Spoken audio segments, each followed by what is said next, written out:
On Tuesday's show, we discussed the decision by world under 2100 meters hurdles champion Kerrica Hill to forego her final year of high school and join the professional ranks. Today, we continue the discussion from the perspective of young athletes in general and the timing of their decision to interrupt their formal education and make the switch from the junior to the senior level. Trishana, your opening statement? I believe that the university colleges, it's always going to be there. I do believe in higher education, and that's for everybody if they can afford to do so, especially for our student athletes. I love whenever they get the opportunity to go to university colleges and they take it. But on the other side, I also love when our student athletes are running good times, having good jumps, and if they make the decision to go pro, they should do so if they're informed and if they're guided properly. The main concern I have with them going pro is the guidance which Daniel spoke about just now, and also the earnings that are initially offered, because sometimes the earnings not so hot. You're only 17 or 18, so to speak. So sometimes the earnings that is being offered isn't as great than if you're maybe to run a faster time or have a better jump or throw within another year or two. So that's really where my concern is. Also, we constantly talk about burnout for our athletes at the high school level. What is it that we really do want?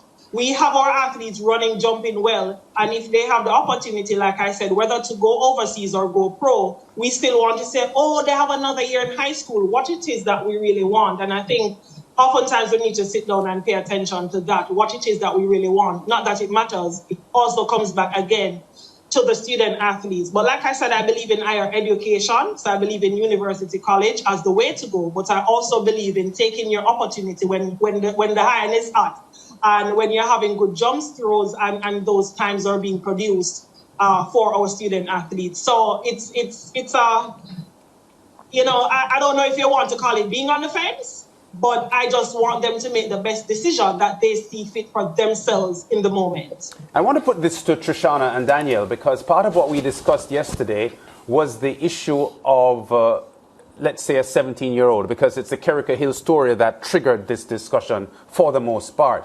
And not all 17-year-olds are the same. And while we accept that a lot has to do with the management team around the athlete, is the issue of mental and emotional maturity also a key factor in making a decision like this? Because Trishana and Daniel, not all 17-year-olds are the same.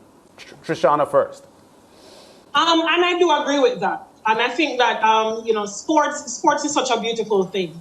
And if anybody, Clayton and you gentlemen will know by now, whenever anyone asks me, how do you, or what do you think, or advice would you give to young people, especially those in high school, to strike balance? And I tell them, do sports. Sports creates a balance emotionally and otherwise for many. Some will get it a little bit faster than some. And maturity has nothing to do with age, but more so individuals, and the environment also help to have that maturity keeps getting better, because we know of athletes, for example, who are 25, 30, and so on, that are not very mature. Mm-hmm. So I believe that the thing is about going pro, you need a team, and you have to have a very good team around you that is going to hold you accountable.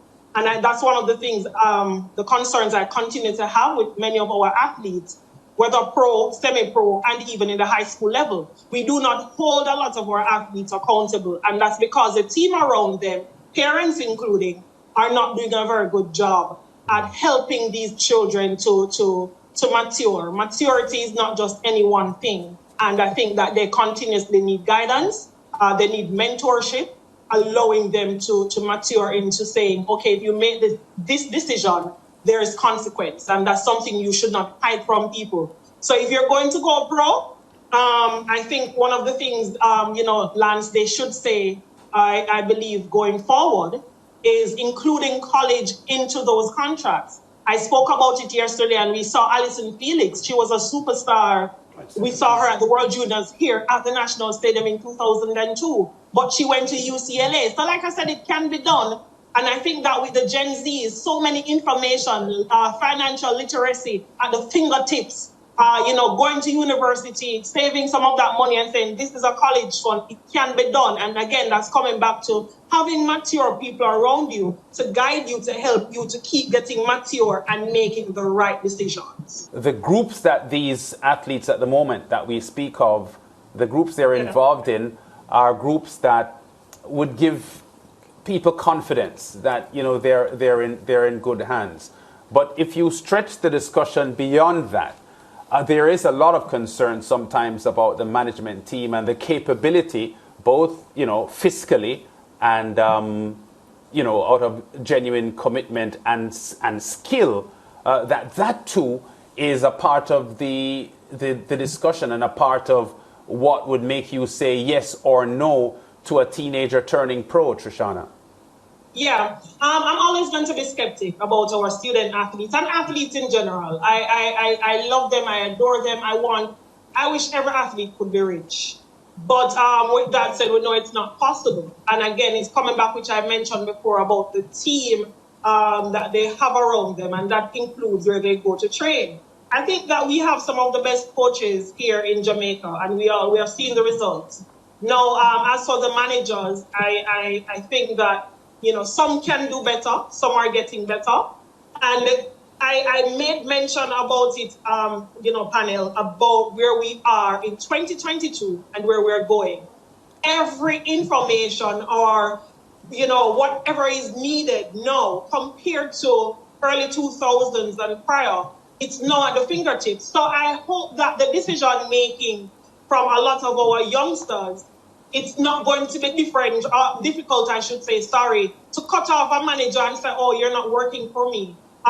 Leave a club. We've seen a lot of that over the last couple of seasons. Athletes are leaving clubs. They're leaving MVP. Rochelle Clayton got a bronze medal on the track club of Kiel Stewart, and she left, and she's now at Elite Performance, where she made the final, got a personal best recently. We have seen athletes leaving Spring Tech as well, the Maurice Wilson track club. So athletes have been leaving. Athletes have left racers. Johan Blake, I didn't know, at the Titans International. So like I said, I think that where we are in terms of sports here, track and field, we are seeing these Gen Zs, millennials as well, in terms of our athletes and what they want. They know what they want. Don't think they don't know. And I am happy to see that they're now willing to say, this is not working for me.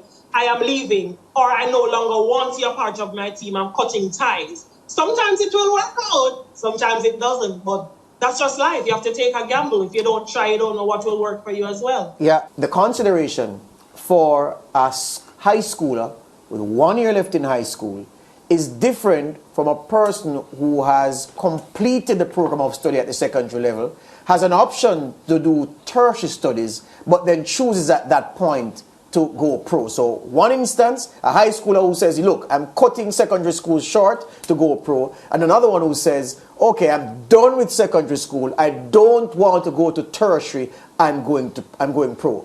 Different considerations in the two scenarios, even though both represent going pro early. So I guess what I'm getting at, Trishana, is that there is no universal truth that can be applied to going pro, and when the time is right, when the time is wrong, when you should wait, when you should hold, when you should fold, when you should go. And like I started out saying, there is no one shoe fit all to the situation.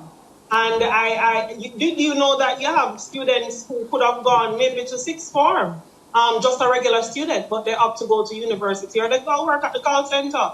So I have no problem with our student athletes taking the opportunity to say, okay, I can go back, I'm choosing not to, I am going pro, or I am going back. I think Christopher Taylor, for example, the final year when he was injured, and many were saying, oh, he never need to come back to school, he shouldn't go back to school. He went back to school. Again, that was his decision, and I'm okay with you making your decision.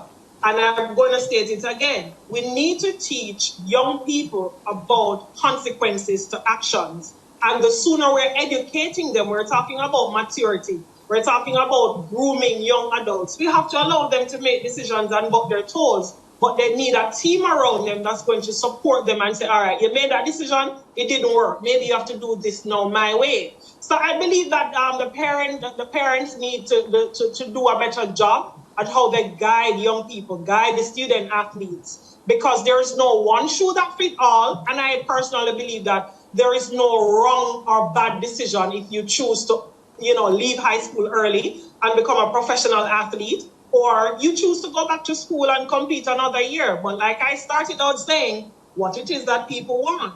We keep talking about champs burnout, and then the athletes decide, well, I'm not go back at champs, and here we are. So again, like I said, I just believe that our Gen Zs, they are privy. They're privileged to the information of financial literacy. Knowing how they can learn a craft, whether at Heart Trust NTA, using their hands, whatever it is that they're good at, so that they can, if they're making $100,000 for the month, they're saying $10,000 is going towards this. So I think that these student athletes and the young athletes as well are in a better position than those before in late 2000s, early 2000s, and before. Yes.